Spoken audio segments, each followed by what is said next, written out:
الحمد لله نحمده ونستعينه ونستغفره ونعوذ بالله من شرور أنفسنا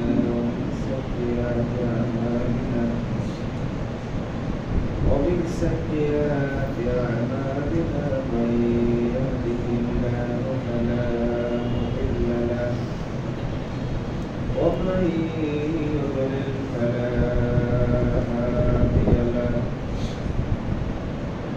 وأشهد أن لا إله إلا الله وحده لا شريك له وأشهد أن محمدا عبده ورسوله أرسله بالحق بشيرا ونذيرا وداعيا إلى الله بإذنه وسراجا منيرا أما بعد فإن خير الحديث كتاب الله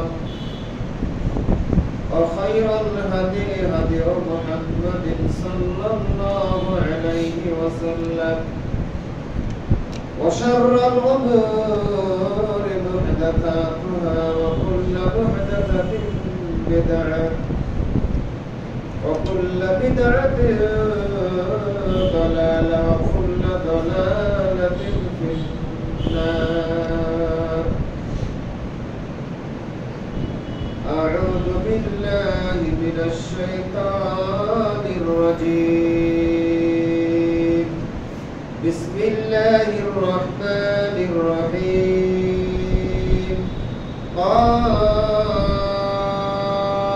والقرآن المجيد بل عجبوا أن جاءهم منذر منهم فقال الكافرون هذا شيء عجيب أئذا متنا وكنا ترابا ذلك رجع بعيد قد علمنا ما تنقص الأرض منهم وعندنا كتاب حفيظ بل كذبوا بالحق لما جاءهم فهم في أمر مريج أفلم ينظروا إلى السماء فوقهم كيف بنيناها وزيناها وما لها من فروج أعوذ بالله من الشيطان الرجيم وأقيموا الصلاة وآتوا الزكاة وأقرضوا الله قرضا حسنا وما تقدموا لأنفسكم من خير تجدوه عند الله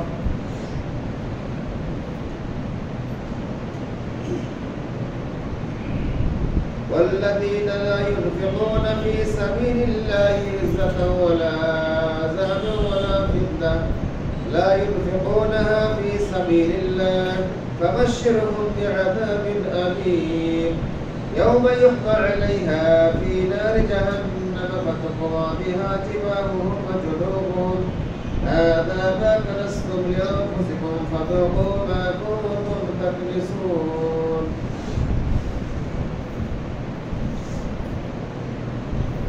عن أبي هريرة رضي الله تعالى عنه قال رسول الله صلى الله عليه وسلم من أتاه الله مالا فلم يؤد زكاته مثل له ماله يوم القيامة شجاعا أقرع له زبيبتان يطوبقه يوم القيامة بلهزمتيه يعني شققيه ثم يقول أنا مالك وأنا كنزك رواه البخاري. عن عائشة رضي الله تعالى عنها قالت أن النبي صلى الله عليه وسلم كان يعتكف العشر من رمضان حتى توفاه الله عز وجل ثم اعتكف أزواجه بعد موته من بعده رواه مسلم. প্রশংসা একমাত্র সে আল্লাহ সুবহানাহু ওয়া তাআলার জন্যই, যে আল্লাহ সুবহানাহু ওয়া তাআলার অশেষ মেহেরবানিতে আমরা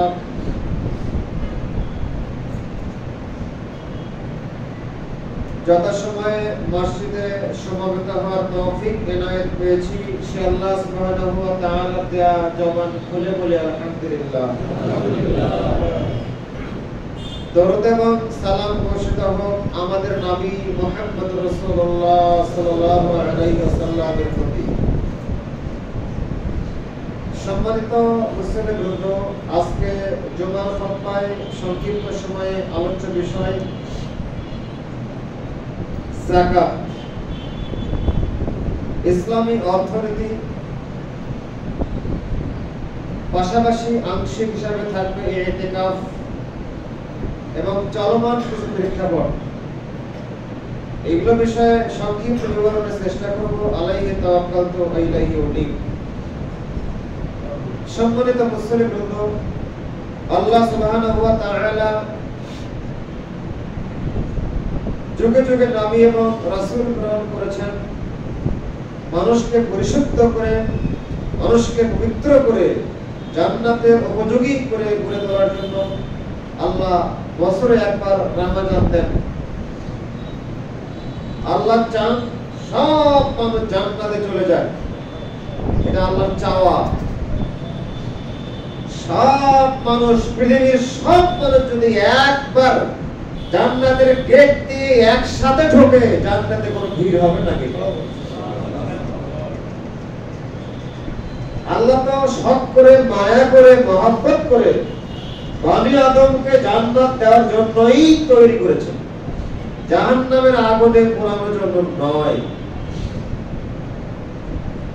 আবু হুরায়রা রাদিয়াল্লাহু তাআলা আনহু বলেন যে রাসূল সাল্লাল্লাহু আলাইহি সাল্লামের সামনে একদল যুদ্ধবন্দী আসলো। যুদ্ধ থেকে বন্দী করে নিয়ে আসা হলো।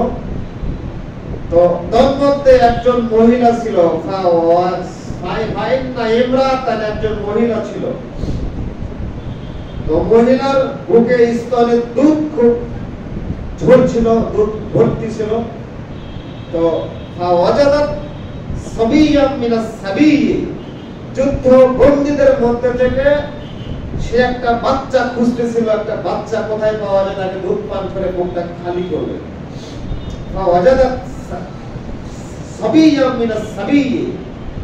একটা বাচ্চাকে নিয়ে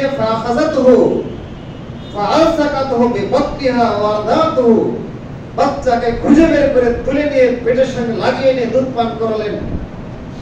এই দৃশ্য আমাদের নবী মুহাম্মদুর রাসূলুল্লাহ সাল্লাল্লাহু আলাইহি ওয়াসাল্লাম দেখে বলছেন, আলা হাল তারাউনা, হে সাহাবায়ে কেরাম, তোমরা কি মনে করো, হাল তারাউনা তারিহাতান ওয়ালাদা ফিন্নার, তোমরা কি মনে করো এই মহিলা তার নিজের পেটের সন্তানকে আগুনে নিক্ষেপ করতে পারে? ক্বালু লা ইয়া রাসূলুল্লাহ। তখন রাসূল বলছেন, লাল্লাহু, আল্লাহর কসম করে বলছি, আল্লাহু আরহামু বিইবাদিহি ইয়াওমাল কিয়ামা, আল্লাহ সুবহানাহু ওয়া তাআলা কিয়ামতের মাঠে এই মহিলার চাইতে অনেক অনেক অনেক অনেক দয়াবান বান্দাদের উপরে। আল্লাহ মানুষকে জান্নাতে দেওয়ার জন্য রমজান দিয়েছেন। রমজানে জান্নাতের আমলের সমাহার, কোরআন তেলাওয়াত, ইতিকাফ, দান সাদাকা, তাসবিহ তাহলিল, ইফতার করানো, মানুষকে সৎ কাজের কথা বলা, যাকাত প্রদান করা, অর্থাৎ পুরো রমজানটা আল্লাহ সুবহানাহু ওয়া তাআলা দিয়েছেন। জান্নাতকে আল্লাহ সুসজ্জিত করে রাখেন পুরো রমজান। রমজান শেষ, বান্দা জান্নাতে ঢুকে যাবে।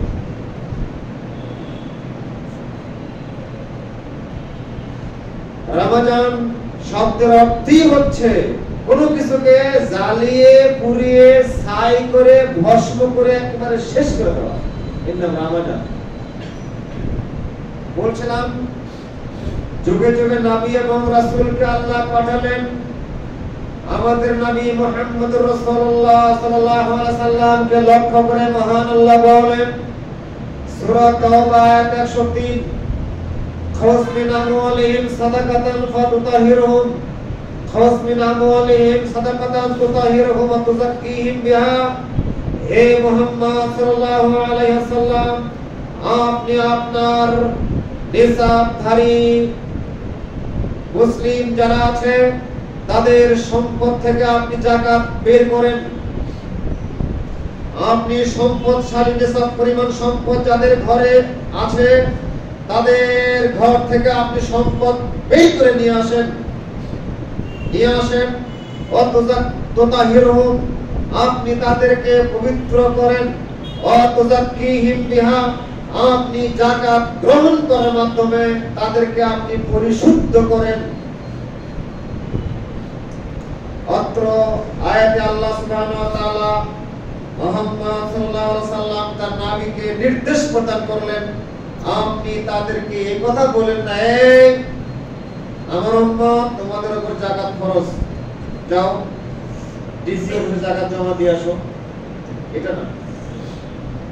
এই ধনী ব্যক্তি যাও যাকাত জমা দিয়ে আসো, এটা না। আল্লাহ বললেন, মুহাম্মদ তুমি প্রশাসন নিয়োগ করে সামরিক বাহিনী পাঠিয়ে দিয়ে, লোক পাঠিয়ে দিয়ে বাসায় কি যাকাত বের করে নিয়ে আসো। যাকাত স্বেচ্ছায় দিবে না, বের করে নিয়ে আসো। নির্দেশ আপনি গ্রহণ করেন।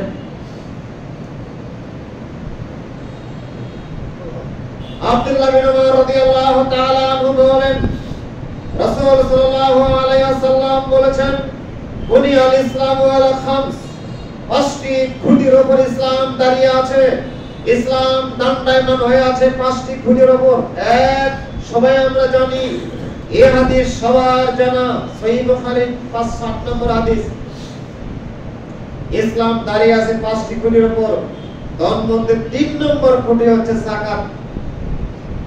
১ নম্বর খুঁটি কালেমাতুত তাওহীদ, লা ইলাহা ইল্লাল্লাহু ওয়া আন্না মুহাম্মাদুর রাসূলুল্লাহ।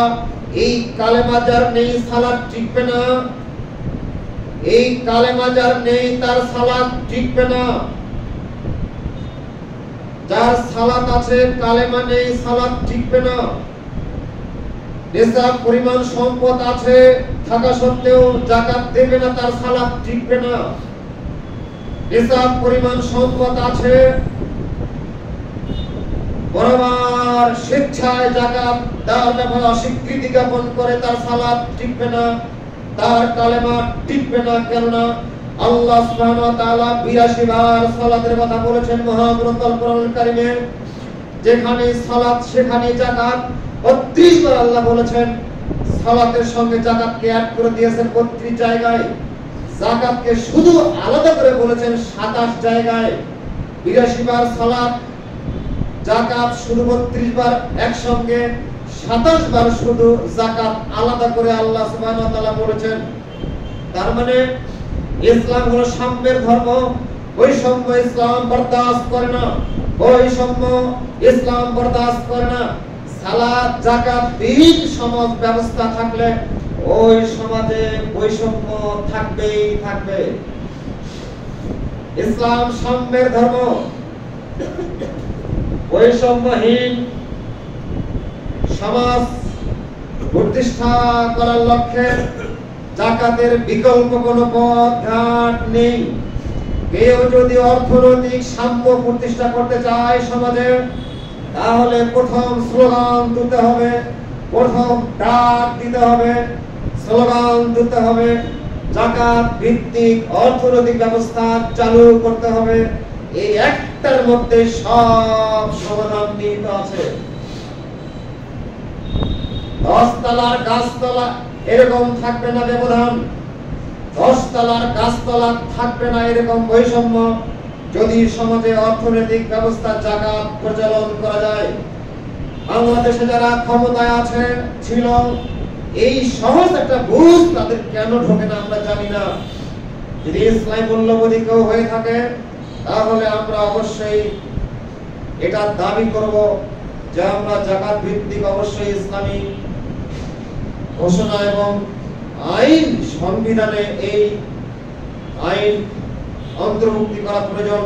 আল্লাহ সুবহানাহু ওয়া তাআলা মহাগ্রন্থ আল কোরআনুল কারীমে বলছেন, ওয়া আকিমুস সালাতা ওয়া আতুজ যাকাত, তোমরা সালাত আদায় করো ওয়া আতুজ যাকাত, যাকাত প্রদান করো।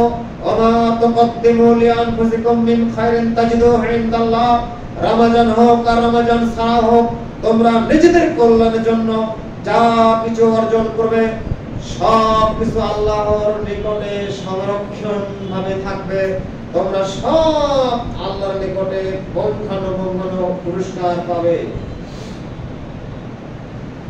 সূরা মায়েদায় মহান আল্লাহ বলেন, আল্লাহ সুবহানাহু ওয়া তাআলা লাইন আকামতুম ইন্নী মাআকুম, হে আমার বান্দাগণ আমি তোমাদের সাথে আছি। ইন্নী মাআকুম, আল্লাহ বলছেন ইন্নী মাআকুম, আমি তোমাদের সাথে আছি। লাইন আকামতুমুস সালাহ, যদি তোমরা পাঁচ ওয়াক্ত সালাত ঠিকমতো জামাতে আদায় করো আমি আল্লাহ তোমাদের সাথে আছি। ওয়া আতাইতুমুজ যাকাত, যদি যাকাত ঠিকমতো আদায় করো তাহলে আমি আল্লাহ তোমাদের সাথে আছি। ওয়া আমানতুম বিরাসূলি, 3 নম্বরে আল্লাহ বলছেন তোমরা যদি আমার রাসূলদেরকে সমানভাবে বিশ্বাস করো তাহলে আমি আল্লাহ তোমাদের সাথে আছি। ওয়া আযারতুমুহুম, তোমরা যদি আমার রাসূলদেরকে সম্মান করো, আমার রাসূলদেরকে তোমরা শক্তিশালী করো, সম্মান করো, ঈমান রাখো রাসূলদের প্রতি। ওয়া আযারতুমুহু, যথাযথভাবে যথাযথ মর্যাদায় সম্মান এবং বিশ্বাস পালন করো, তাহলে আমি আল্লাহ তোমাদের সাথে আছি। তাহলে আল্লাহ এখানে যে কয়টা কথা বললেন, 4টি কথা আল্লাহ বললেন। সালাত আপনি পড়বেন, আল্লাহর সাথে আছেন। যাকাত, নিসাব পরিমাণ সম্পদ থাকলে যাকাত দেবেন, আল্লাহর সাথে আছে। রাসূলদের প্রতি ঈমান থাকলে আল্লাহর সাথে আছে।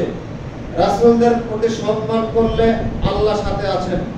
4টি কাজ করলে আল্লাহ আপনাকে, আপনি আল্লাহকে পাবেন।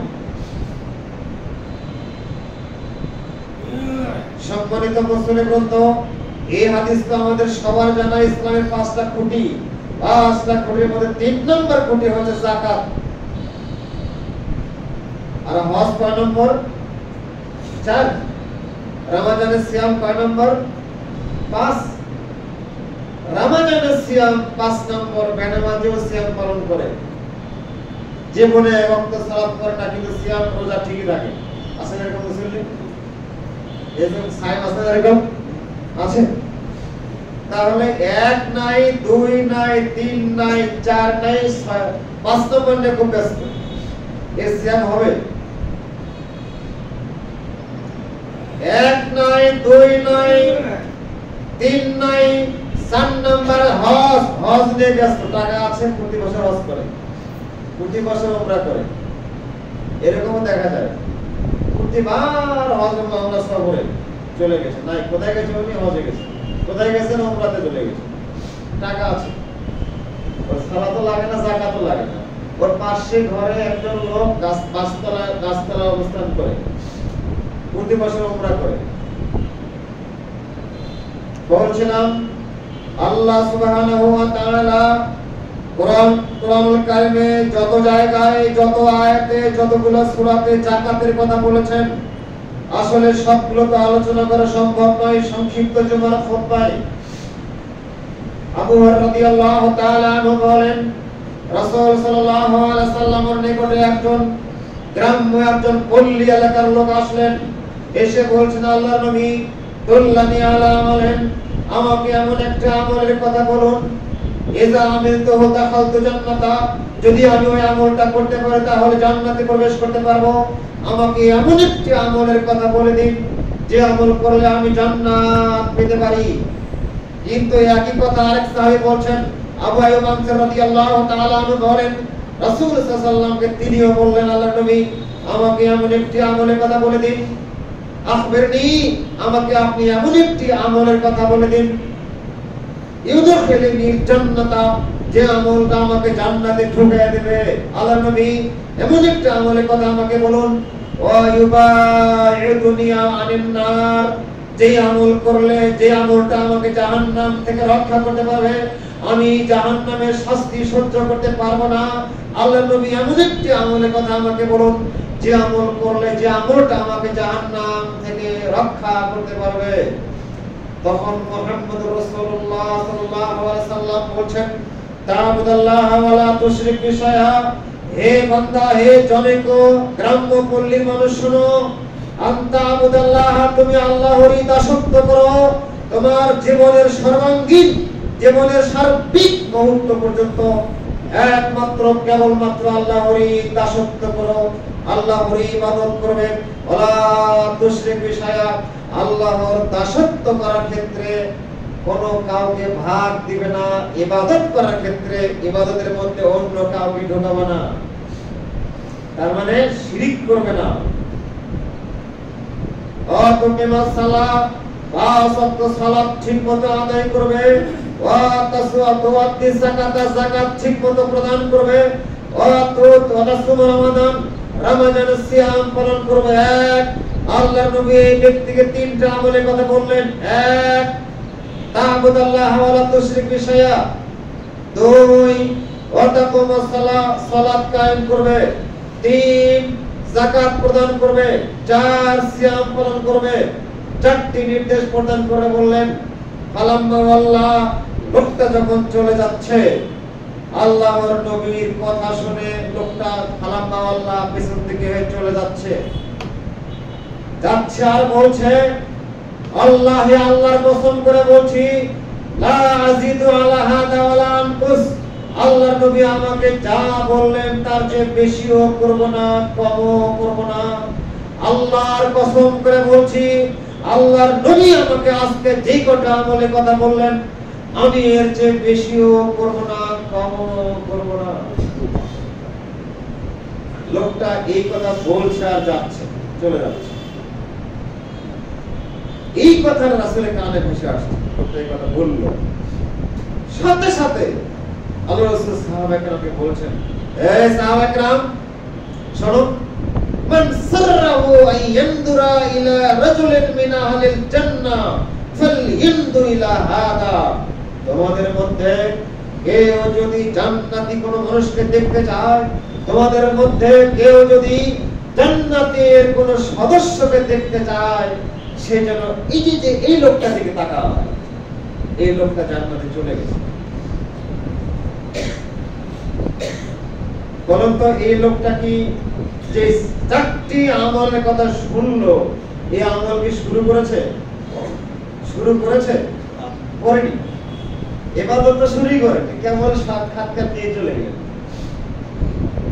সালাত তো অক্তই হয়নি, যাকাত তো শুরুই হয়নি, তারপর সিয়াম তো আসেনি।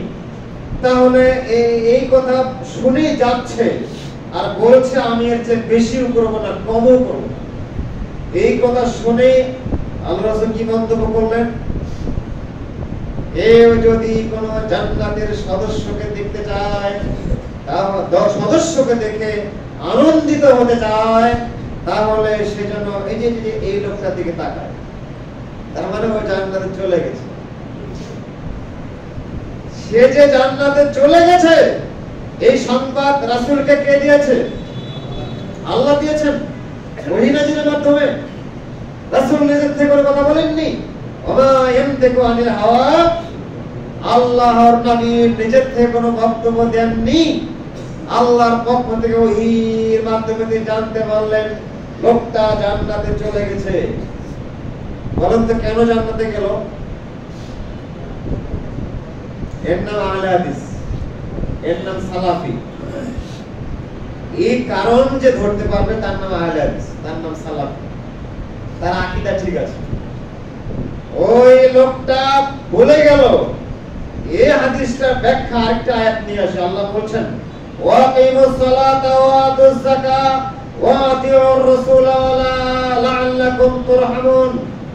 মহান আল্লাহ সূরা বাকারাতে, সূরা নূরের মধ্যে বলেছেন 124 নম্বর আয়াত, ওয়াকিমুস সালাতা ওয়া আতুজ যাকাত, তোমরা সালাত আদায় করো, যাকাত প্রদান করো, ওয়া আতিউর রাসূল, রাসূলের আনুগত্য করো, লাআল্লাকুম তুরহামুন, তাহলে তোমাদের উপরে আল্লাহর রহমত নাজিল হবে।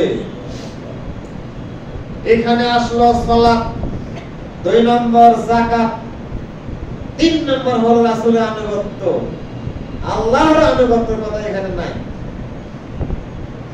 তাহলে যারা খারিজি আছে, এক শ্রেণীর খারিজি আছে, তারা বলবে যে দেখেন এখানে আল্লাহর আনুগত্য নাই। এটা আয়াত হলো একটা। আল্লাহর আনুগত্য বাদ দিয়ে রাসূলের আনুগত্য হয়, চলে? আলে কোরআন তাহলে এই আয়াতগুলো খুঁজে খুঁজে খুঁজে খুঁজে বের করে একটা মিথ্যা অব্যাখ্যা করে। অথচ এই আয়াত দ্বারা আল্লাহ বোঝাচ্ছেন ওয়াকিমুস সালাত, সালাত আদায় করো, যাকাত প্রদান করো, ওয়াতিউর রাসূলা, রাসূলের আনুগত্য করো, লাআল্লাকুম তুরহামুন, তাহলে তোমাদের উপরে আল্লাহর রহমত নাযিল হবে। অর্থাৎ পাঁচ ওয়াক্ত সালাত কখন করতে হবে তা আল্লাহ বলে দিয়েছেন। পাঁচ ওয়াক্ত সালাতে কিভাবে তাকবীর দিতে হবে, হাত উত্তোলন কোথায় কিভাবে করতে হবে, রাসূলের দান করতে হবে কি হবে না, বৈঠক কিভাবে দিতে হবে, তাশাহুদে কিভাবে বসতে হবে, সানা পড়তে হবে কি হবে না, সূরা ফাতিহা পড়তে হবে কি হবে না, সালাম ফেরাতে হবে কিভাবে, ডানে না বামে, আগে ডানে না আগে বামে, অর্থাৎ সালাতের সামগ্রিক মাসলা মাসাল কোরআনে আছে। কোরআনে আছে? আছে কোথায়? হাদিসে আছে। যাকাত কিভাবে দেবেন, কতটুকু সম্পদ থাকলে যাকাত দিতে হবে, যাকাত কিভাবে বন্টন করবেন, কতটুকু সম্পদ থাকলে যাকাত দেবেন, কোরআনে আছে? কোথায় আছে? হাদিসে আছে। এজন্য আল্লাহ বলছে ওয়াতিউর রাসূল, রাসূলের আনুগত্য করো। সালাত, রাসূলের সালাত বাস্তবায়ন করতে হলে রাসূলের আনুগত্য করতে হবে, রাসূলের যাকাত প্রদান করতে হবে, রাসূলের আনুগত্য করতে হবে। এজন্য আল্লাহ পরে বাক্যে বলছেন ওয়াতিউর রাসূলা, রাসূলের আনুগত্য করো, তাহলে তোমাদের উপর আল্লাহর রহমত নাযিল হবে। সালাত পড়ো, পাঁচ ওয়াক্ত ঠিকমতো জামাতে আদায় করো। ওই সালাতের সাথে যদি রাসূলের সালাতের কোনো মিল না থাকে, ওই সালাত পড়লে আল্লাহর রহমত নাযিল হবে না, আল্লাহর গজব নাযিল হতে পারে। বলছিলাম আল্লাহ সুবহানাহু ওয়া তাআলা রাসূলকে জানালেন মুহাম্মদ বলুন, যেই লোকটা এখনই বলে গেল যে আমি এর চেয়ে বেশি করব না, চারটের চেয়ে বেশিও করব না, কম করব না, এই লোকটা জান্নাতে চলে গেছে, তোমরা খুশি হইতে চাইলে তার দিকে দেখো। তার মানে এই লোকটা সিদ্ধান্ত নিল আমি এর চেয়ে বেশিও করব না, কমও করব না। রাসূলকে আমি রাসূল হিসেবে মেনে নিয়েছি, তার বেশি করা যাবে না, কমও করা যাবে না। এই বিশ্বাস, এই বিশ্বাসের নাম হলো আকীদা। এই বিশ্বাসের নাম হলো আকীদা, এই বিশ্বাসের নাম হচ্ছে ঈমান, এই বিশ্বাসের নাম হলো ঈমান, এই বিশ্বাসের নাম হচ্ছে ঈমান। এই ঈমানের ব্যাপারে আল্লাহ রাসূল বলেন মান সামা রমাদানা ঈমানান ওয়া ইহতিসাবান, যারা ঈমান নিয়ে সিয়াম পালন করবে, যারা নেকির আশায় সিয়াম পালন করবে, সিয়াম তাকে জান্নাতে নিয়ে যাবে, ওই সিয়াম তাকে জান্নাতে নিয়ে যাবে। অনেক চোর আছে দিনের বেলা চুরি করে, কোর্ট কাছারিতে কি এক কলমের খোঁজা অন্যের জমি আত্মসাৎ করে, কোর্ট কাছারি কি এক কলমের খোঁজা অন্যের ক্ষতি করে, কোর্ট কাছারি কি এক কলমে অন্যের হক নষ্ট করছে, ও সিয়াম আছে, ও কি আছে? সিয়াম আছে। অথচ বুখারীর হাদিস আল্লাহ রাসূল বলেন ইদা সারাকা ইন্নাল মুমিনা ইদা সারাকা ওয়া হুয়া মুমিন, যে ব্যক্তি চুরি করে, চুরি করা অবস্থায় ও মুমিন থাকে না। মিথ্যা কথা বলা অবস্থায় ঈমান থাকে না। জেনাকারী জেনা করা অবস্থায় মুমিন থাকে না। মিথ্যা কথা বলা অবস্থায় ঈমান থাকে না। চোর চুরি করা অবস্থায় ঈমান থাকে না। চুরি করার পর সে যদি বলে আসলে ভুল হচ্ছে, এটা আমার ঠিক না, আস্তাগফিরুল্লাহ, এটা আমার ঠিক না, আস্তাগফিরুল্লাহ, যার মাল চুরি করেছি আমি ফেরত দিয়ে দেব, ঠিক হবে। তাবা ওয়াসলাহা, তওবা করলো, সংশোধন হলো, ফাইবানুকুম ফিহি, সে মুসলিম, তার কাছে ঈমান ফিরে আসলো, ঈমান চলে গেছে। চুরি করলে ওর কাছে অন্তরে দেহে ঈমান থাকে না, অন্তরে ঈমান অন্য জায়গায় অবস্থান করে, বের হয়ে অন্য জায়গায় অবস্থান করে। আবার যখন তওবা করবে ঈমান ফিরে আসবে। তো চুরি করা অবস্থায়, মিথ্যা কথা অবস্থায় তার ঈমান তখন মুমিন আছে? না খেয়ে আছে কিন্তু ঈমান আছে। সাহারি খেয়েছে, না খেয়ে আছে, পানাহার ত্যাগ করেছে, খানা ত্যাগ করেছে, কিন্তু ঈমান নেই। ঈমান বিহীন অবস্থায় সিয়াম পালন করলে সেই সিয়াম কি জান্নাতে নিয়ে যাবে? অসম্ভব। বলছিলাম নিসাব পরিমাণ সম্পদ থাকলে আপনি যাকাত দিতে বাধ্য। আবু হুরায়রা রাদিয়াল্লাহু তাআলা আনহু বলেন, রাসূল সাল্লাল্লাহু আলাইহি ওয়াসাল্লাম বলেছেন, লাম্মা তুওফিয়ান নবী সাল্লাল্লাহু আলাইহি ওয়াসাল্লাম, আল্লাহর নবী মুহাম্মদুর রাসূলুল্লাহ সাল্লাল্লাহু আলাইহি ওয়াসাল্লাম যখন মারা গেলেন, তিনি যখন দুনিয়া থেকে চলে গেলেন, উস্তখলিফা আবু বকর সিদ্দিক রাদিয়াল্লাহু তাআলা আনহু সর্বসম্মতিক্রমে খলিফা নির্বাচিত হলেন। খলিফাতুল মুসলিমিন আবু বকর সিদ্দিক রাদিয়াল্লাহু তাআলা আনহু তিনি ঘোষণা দিলেন, যারা যাকাত প্রদান করবে না আমি আবু বকর তাদের বিরুদ্ধে লড়াই ঘোষণা করলাম। যারা যাকাত প্রদান করবে না আমি আবু বকর তাদের বিরুদ্ধে যুদ্ধ ঘোষণা করলাম। ওমর ইবনে খাত্তাব রাদিয়াল্লাহু তাআলা আনহু বললেন, আল্লাহর নবী, ইয়া আবু বকর খলিফাতুল মুসলিমিন, আপনি কি করে লড়াই ঘোষণা করতে পারেন? যারা যাকাত দেবে না তাদের ব্যাপারে আপনি কোন আইনে যুদ্ধ ঘোষণা করবেন? অথচ আবু বকর সিদ্দিক রাদিয়াল্লাহু তাআলা আনহু বলছেন, যারা যাকাত দেবে না তাদের বিরুদ্ধে আমি যুদ্ধ ঘোষণা করলাম, লড়াই ঘোষণা করলাম। ওমর ইবনে খাত্তাব বলছেন, আল্লাহ খলিফাতুল মুসলিমিন, আপনার এটা ঠিক হচ্ছে না। তখন ওমর ইবনে খাত্তাব রাদিয়াল্লাহু বলছেন, قال رسول الله صلى الله عليه وسلم أمرت أن أقاتل الناس حتى يقولوا لا إله إلا الله। আল্লাহর নবী মুহাম্মদুর রাসূলুল্লাহ সাল্লাল্লাহু আলাইহি ওয়াসাল্লাম বলেছেন যে আমি আদিষ্টিত হয়েছি যে ব্যক্তি বলবে লা ইলাহা ইল্লাল্লাহ, যে ব্যক্তি লা ইলাহা ইল্লাল্লাহ বলবে, আমান ক্বালাহা, যে ব্যক্তি লা ইলাহা ইল্লাল্লাহ বলবে, ফাকাদ আসামা মিন্নি মালুহু ওয়া নাফসুহু, তার জান এবং মাল আমি মুহাম্মদ আমার কাছে নিরাপত্তা লাভ করলো। ওর উপর যুদ্ধ করা যাবে না, অস্ত্র চালানো যাবে না। আল্লাহর নবী এই কথা বলেছেন, আপনি যুদ্ধ ঘোষণা করেন কি হবে? তখন আবু বকর সিদ্দিক রাদিয়াল্লাহু তাআলা মিম্বরে দাঁড়ালেন, রাগান্বিত হয়ে মিম্বরে দাঁড়িয়ে বলছেন, আল্লাহর কসম করে বলছি, লা উকাতিলান্না মান ফাররাকা বাইনাস সালাতি ওয়াস যাকাত, যে ব্যক্তি আল্লাহর কসম করে বলছি, যারা পাঁচ ওয়াক্ত সালাত আদায় ঠিকমতো করবে, নিসাব পরিমাণ সম্পদ থাকা সত্ত্বেও যাকাত প্রদান করবে না, আমি আবু বকর তাদের বিরুদ্ধে যুদ্ধ ঘোষণা করলাম। মারবো না হয় মরবো, পিটিয়ে যাকাত আদায় করব।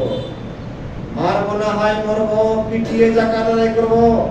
আমি আবু বকর আজ থেকে ঘোষণা দিলাম, যারা মান ফাররাকা বাইনাস সালাতি ওয়াস যাকাত, যারা সালাত এবং যাকাতের মধ্যে পার্থক্য সৃষ্টি করবে।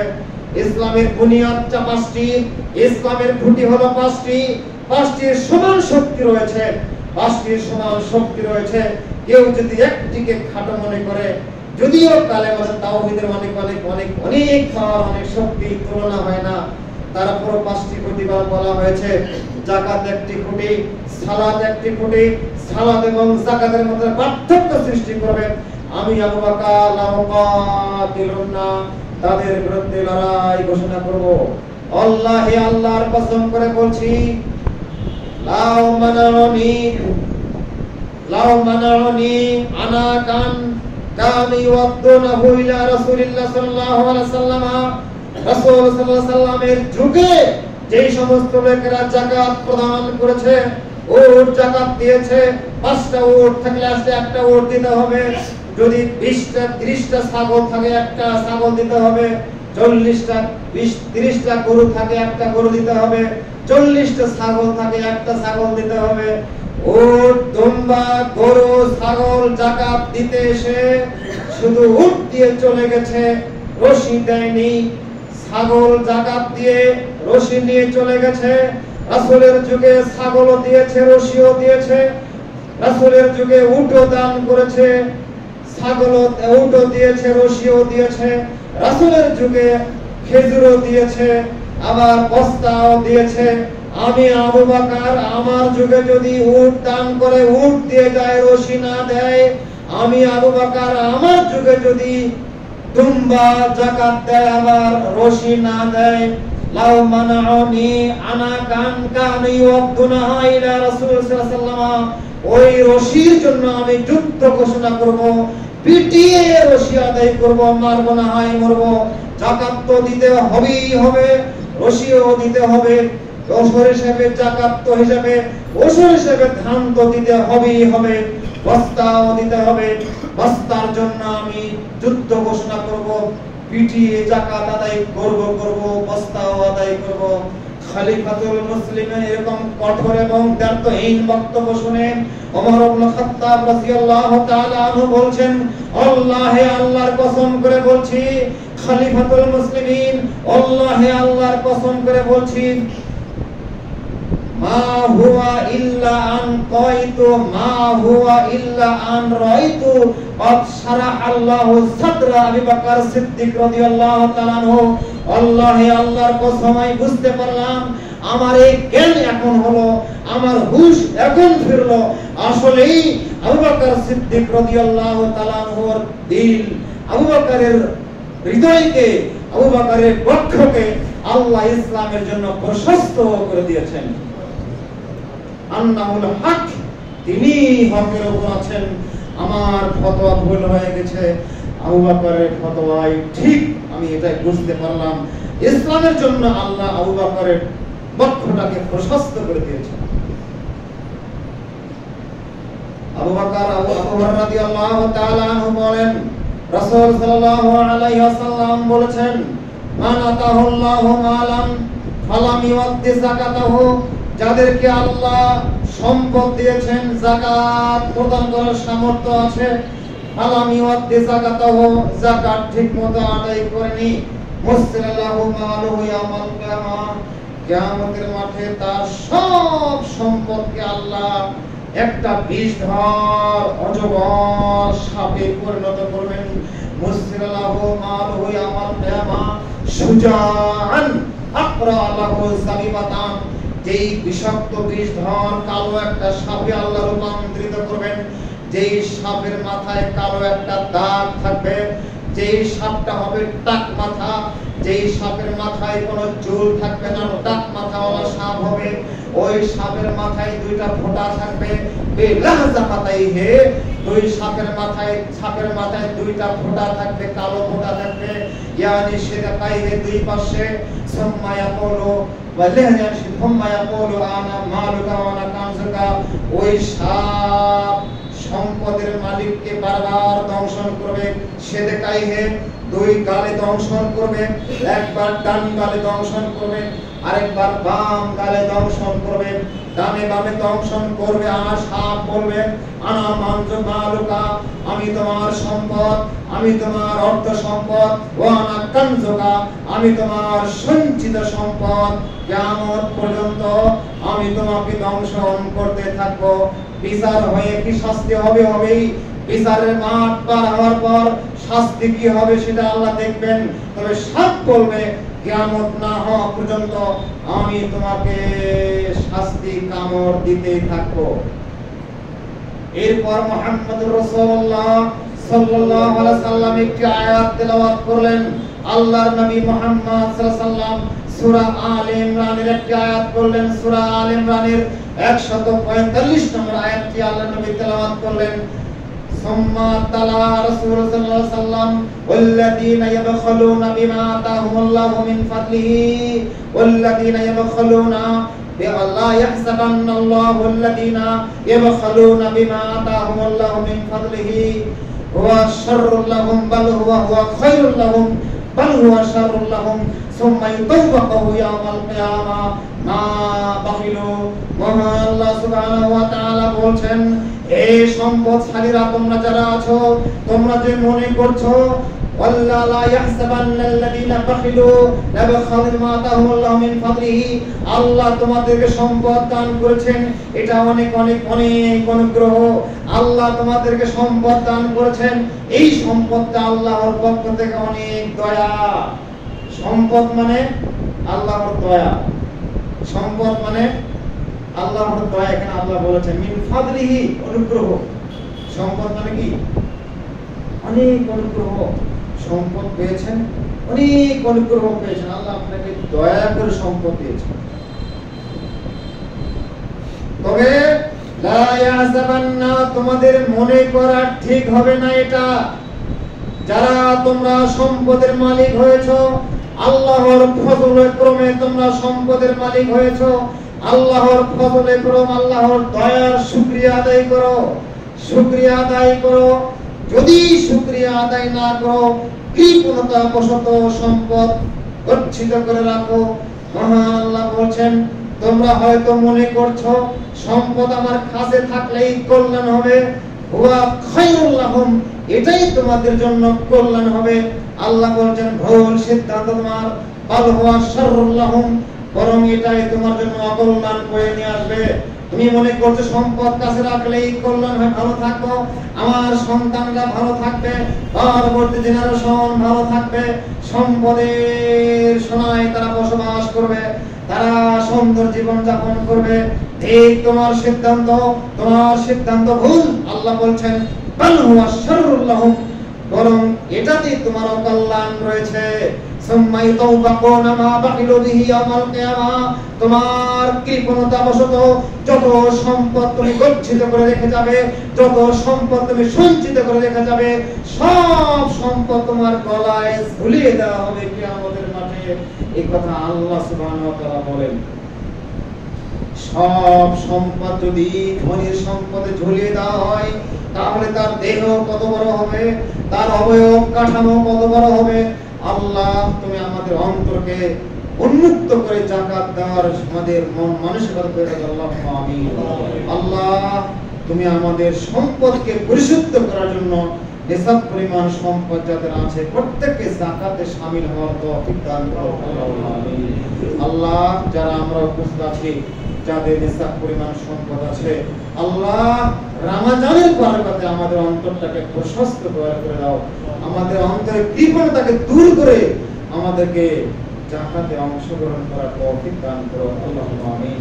সম্মানিত সুধী মণ্ডলী, সমাদরী ভাই বোন, যাকাত এমন একটি জিনিস, ওই যাকাতের মধ্যে আপনার সম্পদের মধ্যে অসহায়দের হক রয়েছে, মিসকিনের হক রয়েছে, ফকিরের হক রয়েছে, মাদ্রাসার হক রয়েছে, এতিমের হক রয়েছে। অবশ্যই এগুলো মূল্যায়ন আল্লাহ করতে আপনাকে বলেছেন। আল্লাহ আপনাকে ভালোবাসেন, তাই তো আল্লাহ আপনাকে সম্মান দিয়েছেন, সম্পদ দিয়েছেন। আল্লাহ আপনাকে মহব্বত করেন, তাই তো আল্লাহ আপনাকে সম্পদ দিয়েছেন।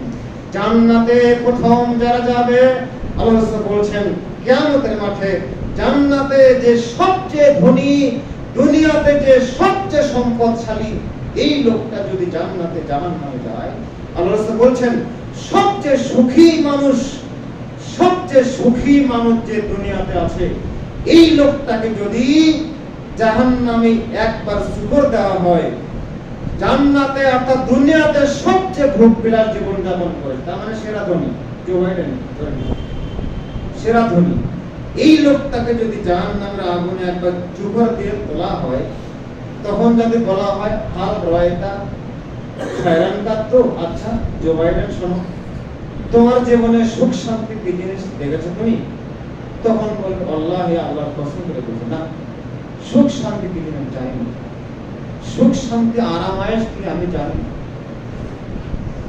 এরপর ইউসবাকু সাবকাতান আসাদ্দ গোসানি আমাকে আল্লাহ বলেছেন সবচেয়ে বিপদগ্রস্ত, হারাম গেটে যার হাত নাই পা নাই, অন্ধ, যার হাত পা কিছু নেই, পড়ে আছে এমনি বস্তার মধ্যে, এই কঠিন বিপদগ্রস্ত লোকটাকে যদি বলা হয় জান্নাতে ঢুকে দিয়ে আবার বের করা হয়, আল্লাহ বলছেন তাকে যদি জিজ্ঞাসা করা হয় হাল রয়তা সারান কত গোসান কত, তোমার জীবনে বিপদ আপদ সমস্যা দেখেছো কখনো?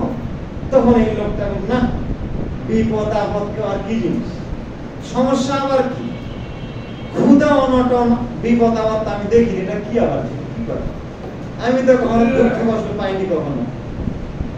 জান্নাত কি জিনিস, এক সুবরেই কষ্ট শেষ। একটি হাদিস বিশ্বাস করে জান্নাতের পক্ষে লাগে। বলছিলাম রমজান আসছে আপনাকে জান্নাতে নিয়ে যাওয়ার জন্যই। রমজানে আপনাকে অনেক অনেক অনেক কিছু করার আছে। কোরআন তেলাওয়াত বাধ্যতামূলক, সিয়াম কিয়াম তো আছে, ইফতার তো আছেই। শেষে আমরা যে বিষয়টি করব, শেষ ভালো যার সব ভালো তার, এটা একটা জড় বিষয়। রাসূল সাল্লাল্লাহু আলাইহি ওয়াসাল্লাম বলছেন, আয়েশা সিদ্দিকা রাদিয়াল্লাহু তাআলা আনহা বলেন, কানা নবিয়্যু সাল্লাল্লাহু আলাইহি ওয়াসাল্লাম ইয়াতাকিফুল আশরাল আওয়াখিরা। আয়েশা সিদ্দিকা রাদিয়াল্লাহু তাআলা আনহা বলেন যে নিশ্চয়ই মুহাম্মদুর রাসূলুল্লাহ সাল্লাল্লাহু আলাইহি ওয়াসাল্লাম রমজানের শেষ দশকে ইতিকাফ করতেন। আল্লাহর নবী মুহাম্মদ সাল্লাল্লাহু আলাইহি ওয়াসাল্লাম রমজানের শেষ দশকে ইতিকাফ করতেন, হাত্তা তাওফাহু আল্লাহু আযজা ওয়া জাল, আল্লাহ সুবহানাহু ওয়া তাআলা তাকে মৃত্যু দেওয়া পর্যন্ত, মৃত্যুর আগ পর্যন্ত ইতিকাফ করতেন। তার মানে ইতিকাফের এত জরুরি কেন? অনেক হাদিসে ইতিকাফে আছে। এই হাদিসটি সহিহ মুসলিম বর্ণিত হয়েছে। এছাড়া হাদিসের কিতাবের সবগুলো কিতাবে ইতিকাফের আলোচনা আছে। সহিহ বুখারী, মুসলিম, আবু দাউদ, তিরমিজি, নাসাই, ইবনে মাজাহ, মুওয়াত্তা মালিক ইবনে শাইবা, অর্থাৎ মুসনাদ আহমদ, মুসনাদ, যত হাদিসের কিতাব আছে সব কিতাবগুলো ইতিকাফের আলোচনা আছে। সাহাবায়ে কেরাম ইতিকাফ করতেন, রাসূল সাল্লাল্লাহু আলাইহি ওয়াসাল্লাম ইতিকাফ করতেন। পরে বাক্যে বলা হচ্ছে, ওয়া ইতাকাফা আজওয়াজুহু বা'দা মাউতিহি, যখন আল্লাহর নবী মারা গেলেন, আল্লাহর নবীর জীবদ্দশায় তার স্ত্রীরাও ইতিকাফ করতেন। ওয়া ইতাকাফা আজওয়াজুহু বা'দা মাউতিহি, আল্লাহর নবীর মারা যাওয়ার পর রাসূলের স্ত্রীগণও ইতিকাফ করতেন। হাদিস তো সহিহ মুসলিমে পড়ে আছে। হাদিস সহিহ মুসলিমে এখনো যুগ যুগ ধরে পড়ে আছে। এই হাদিসকে বাংলার মুসলমানরা আলেম ওলামা পাঁচ পয়সা দাম দেয় না। মসজিদে ইতিকাফ করার জরুরি, মহিলারা ইতিকাফ করতে পারে, সুযোগ আছে।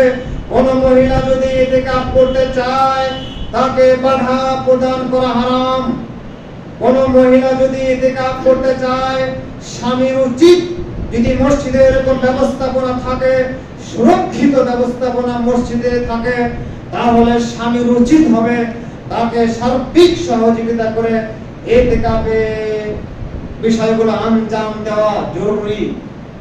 এইজন্য অনেক আলেম ওলামা এখন ফতোয়া দিচ্ছেন, আগেও দিয়েছে, মহিলারা মসজিদে তারাবি পড়তে পারবে না, মহিলারা মসজিদে জামাতে যেতে পারবে না, মহিলারা ইতিকাফ করতে পারবে না। এগুলো লামাযাবি আহলে হাদিস সালাফিদের একটা ভণ্ডামি। নাউযুবিল্লাহ। সহিহ হাদিসকে যদি ভণ্ডামি উল্লেখ করে, ওয়াকিফু হুন্না, কোরআনে আয়াতে আল্লাহ বলেছে ইতিকাফ করার বিষয় কোরআনে আছে, এগুলো যদি অমূলক এসে উড়িয়ে দেয়, তার ঈমান চলে যাওয়ার জন্য আর বদামল করার দরকার নাই।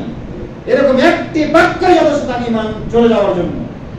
সুতরাং তাদের তীব্র প্রতিবাদ জানাচ্ছি যারা এগুলো সহিহ হাদিসের অপব্যাখ্যা করে। সুতরাং সম্মানিত ভাই বোন, ইতিকাফের বিষয়ে স্পষ্ট বিধান হচ্ছে, আল্লাহ রাসূল শেষ দশকে ইতিকাফ করতেন, তার জীবদ্দশায় স্ত্রীরাও ইতিকাফ করতেন, এবং তার অবর্তমানে মারা যাওয়ার পরও স্ত্রীগণ ইতিকাফ করতেন। সুতরাং এটাই সহিহ সুন্নাহ ফতোয়া আমাদের সূত্রাপুর আহলা জামি মসজিদের পক্ষ থেকে। আমাদের মহিলাদের পুরুষ ইতিকাফের ব্যবস্থা তো আছেই, পুরুষের ইতিকাফের সুব্যবস্থা তো আছেই, মহিলাদের ইতিকাফের সুন্দর সুরক্ষিত সুব্যবস্থা আছে। সব আঞ্জাম দেওয়ার আমাদের সব ব্যবস্থা করা আছে আলহামদুলিল্লাহ। উদাত্ত আহ্বান থাকলো, দিনী বোন যারা ইতিকাফ করবেন তারা আমাদের কর্তৃপক্ষের সাথে যোগাযোগ করবেন। ইতিকাফের সুব্যবস্থা আছে আলহামদুলিল্লাহ। সম্মানিত উপস্থিতি, রমজানের শেষ দশকে অনেক আমল আছে, যাকাতুল ফিতর সহ অনেক আমল আছে।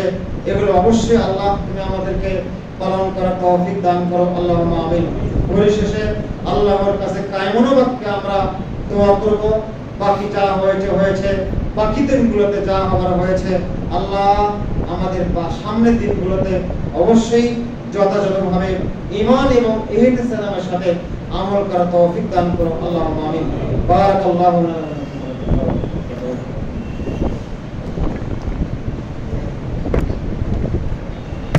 ইন্নাল হামদুলিল্লাহি ওয়াহদা والصلاة والسلام على من لا نبي بعد أما بعد أعوذ بالله من الشيطان الرجيم إنما يعمر مساجد الله من آمن بالله واليوم الآخر وأقام الصلاة